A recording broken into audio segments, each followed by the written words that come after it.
Hello, Libra.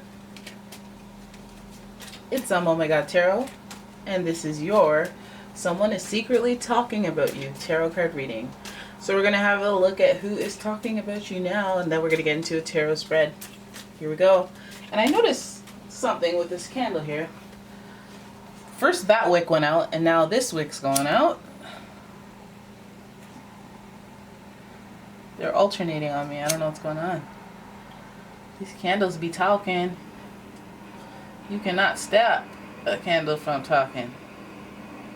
What in the hell? I'll fix that after the reading. That is a little strange. It burned fine all night. Noted. Alright, Libra, it's your turn. Let's have a look at who's talking about you. I'm using the astrology reading cards to carve out the make model of the person in question. It could be their sun, moon, rising, or it could be just the energy they're giving off in this situation. So here we go. Libra, you got a Pisces talking about you. You like that, right? You like the holiday stuff? Alright, so with the Pisces, the energy is wistful, endlessly loving, compassionate, and forgiving. It confuses and softens resolve. So you have a psychic Pisces, intuitive Pisces, sensitive Pisces. I mean, I think Libra and Pisces have that humor in common. The charm and the charisma. Boom. I jinxed it. There you are. And the energy is diplomatic and gracious. It seeks harmony and balance in relationships. It's giving a relationship that's a little more bubbly and one-liners and zingy. A little roasty. Oh my goodness. Speaking of roasty, then we have Aries. And the energy around you is dynamic and spontaneous. Crusading impulsive action is likely. Alright, so here we see a polarity between Aries and Libra. They're each other's opposite signs. But then we also with Aries, another fantastic type sign. And we have the first and last, and then we have the polarity here. So this person's feeling, I'm not getting obtuse vibes. I'm personally getting good vibes, but I want to know what they're talking about before I give them those good vibes. I'm not going to say nice things about you. What if you're talking that smack? But you know what? I feel like we have good vibes to begin with, and that's always a good jump off point. So let's have a look. Using the Light Seers Tarot, let's see what this person's talking about. Because it feels like they care. It feels like they love. We have Mars and Venus. We have some Jupiter growth expansion energy. So it feels like fun, light. It feels bubbly, and it feels like good energy. I'm not going to lie. I will not lie to you. I will not lie to you. Oh, Nine of Wands to start. We got Nine of Wands sitting up here in these streets. Oh, okay. So then we have the Three of Cups, followed by the Death card, followed by the Queen of Swords. Okay, Queen of Swords in reverse and Four of Wands in reverse. See? You see? You see? You see? Look. Charotted. You see? That's what I be trying to tell y'all. Anyways, Nine of Wands. I'm sorry, guys. I'm sorry. I'm feeling the bubbly mood. I'm feeling the bubbly energy. This relationship, at least this dynamic between you, if it's anything like what I'm feeling from these cards, the theme of it all, is that it's almost like we roast each other. It's not perfect.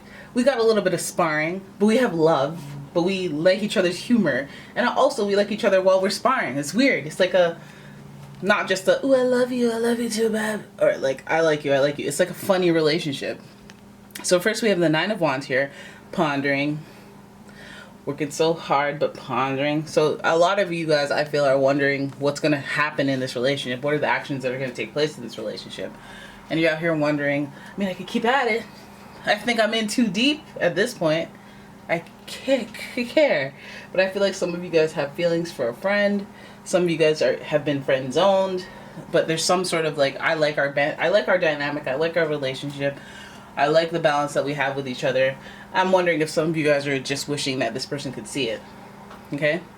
Because this person is talking about you. And I think that if that's not you feeling that way, then it's this person. It's hard to, it could be you or the other person because we got Libra up in here.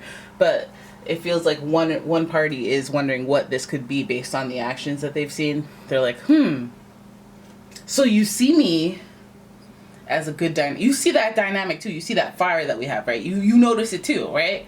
Well, what we gonna do with this? You know, are we gonna just keep being friends and enjoying each other from that relationship? Are we just gonna do our thing out here with our other friends and commingle? And you know, some of you guys are meeting a mutual friend of a friend, and it might mess up the dynamic if you guys were to ever be together. That's what it's feeling like. It's feeling like a giddy, bubbly thing that is like, oh, this feels like it's not like it's love at first sight. It's not like we had this thing going, but it's just our chemistry is undeniable. What we gonna do? And I'm wondering if this dynamic, you guys may have a three-way dynamic. Like this relationship might be tied to somebody else, and it might be a weird thing to think about for that person. Like if you were to start dating your friend's brother, or if you were to start seeing your ex's ex. You know, there's a three-way dynamic that is celebratory, but at the same time, it's like, ooh, probably gonna mess up our three-way dynamic that we have here. We see death and rebirth with the death card, and this card is related to Scorpio, so you could be dealing with that. But Scorpio energy is somewhat sexual, and they have this commonality with Aries when it comes to Mars. So there is chaos around it, and usually when there's chaos around something or someone, things aren't usually just done smoothly. There's usually like a upheaval. Somebody disagrees. Somebody passes judgment. Somebody's like, oh, I don't like that. Let's fight. Let's argue. Let's talk. Oh, wait, hold up. Like, there's usually some chaotic energy to it. All right. And then I think that it leaves one or more parties feeling like the Queen of Swords. And that, let's hope it's not you, because this is a salty Mrs. LaRue. All right. Queen of Swords in reverse, that could give us that Libra energy for sure. It's air energy. It's sophisticated. It's justified. Why I'm salty. And I shouldn't even say salty. There's just, I would say the defenses are up. I feel like it's because of this three-way dynamic. I feel like there's somebody that feels some type of way about the way that you're interacting and talking to this person. And I feel like they might even feel some type of way if this person is talking about you to them, because they could see what's happening. I could see what's happening. What? And something they'll believe it's true. Whew. They'll fall in love, and here's the bottom line. You know, our trail's down the toe. And there's somebody who's not happy about it, you know? There's somebody who's Queen of Sorting. And I think that this is also something that they might not even notice that they're doing. Again, if it's you might not notice you're doing it, but you're being rough around the edges. You're being tough. You're being defensive, and even though you're justified because of your experiences, the feeling of it is like, okay, calm down. The feeling might turn people off. The feeling might make people feel uncomfortable. The feeling like, oh, you're accusing me that I'm gonna betray you like all those other crumb bums, so you put me on the same level as a crumb bum. You see, it's multifaceted. You can't just have all these experiences and then people who don't have those experiences get to feel the weight of it, right? So you might have to check that. And I only say that because it's in reverse, because Queen of Swords is in reverse. So now the Four of Wands, that's where the kid gets confused, okay? Because the Four of Wands is representative of, you know, twin flames, love, relationships, marriage, passing a threshold of life where things are great, couldn't be better. You know, walking into the roses and the daisies. But this is also a card of action. I feel like beside the Queen of Swords, it may mean something. Like you found your twin flame while they were married. There might be somebody else in the mix, a judgmental mother figure. There might be some sort of, again, upheaval. There's just a lot of Mars in here, okay? And sometimes rebirth, yeah, you can't have rebirth without death. All right, so what is the ending? Is it the end of the friendship? Is it the end of some sort of situation that was celebratory at one point, a collaboration? Is somebody extra salty about it? Does somebody believe that this was their twin flame that you were interfering with them moving towards? Do you feel like this is your twin flame and that's why you're moving towards them, or they're moving towards you? These are things that need to be discussed. And they are. All right? Because Knight of Wands, this person starts off feeling like, what's the long-term game here? Like, I know what people kind of think or expect of me, but I'm really wondering if I could fulfill that visual with my own expectations, because I don't know. I don't know. We got some good dynamics, and the way a system is working is working.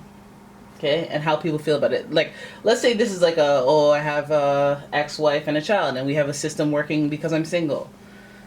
You know, I can pick up, I'm there, I can pick up this person, but then, death and rebirth. It's time to begin again. It's time to start, you know, if they're in a relationship with you or you're in a relationship with them, and there's a rebirth. There's an old way of being, and then there's literally the nail in the coffin that way is over, and a new way has emerged and is going to be. Now, then we have that Queen of Swords energy giving us the archetype of a partner who's a little more emotional or a little more jaded. Maybe they were maybe they're the person that got wronged in the relationship, you know, and that's what hardens their heart. But I feel like there's this twin flame vibe. So somebody's heading towards that twin flame, and it may take longer than expected. It might be a longer and bumpy road than they expected. They expected it, or you may have expected it to be rose-colored. Although there's celebration, it's fire. Fire can get hot. Hot can burn people, and people go whenever there's fire, right? So that's chaotic. It's like, would you stand still, please? But yeah, so the twin flames energy, twin flames journey, no different. Gonna feel some heat. Gonna get some degree burns on the backside. And that's okay, because at the end of the day, balance is inevitable. Especially when you're dealing with somebody who's seeking it, or needs it, or is requiring it. Alright, I think this three-way celebration hopefully isn't one of those like, hey, we have this person that we both like, and whoever wins, wins. I guess that's the end for you. Death. And a salty, rusty you left behind. Right? You really feel like that was your twin flame. I mean, this could be obviously interpreted multiple ways, but that's the way that jumped out at me. So this is your reading, guys, and hopefully it resonates. And if it does, hit that like button. Hit that like button, and yeah, that's it. Thank you for watching. If you guys would like a personal reading, please check out the description for a link to the website, as well as a link to my Etsy shop. And yeah, I will talk to you guys later. I will see you later. All right? Bye-bye.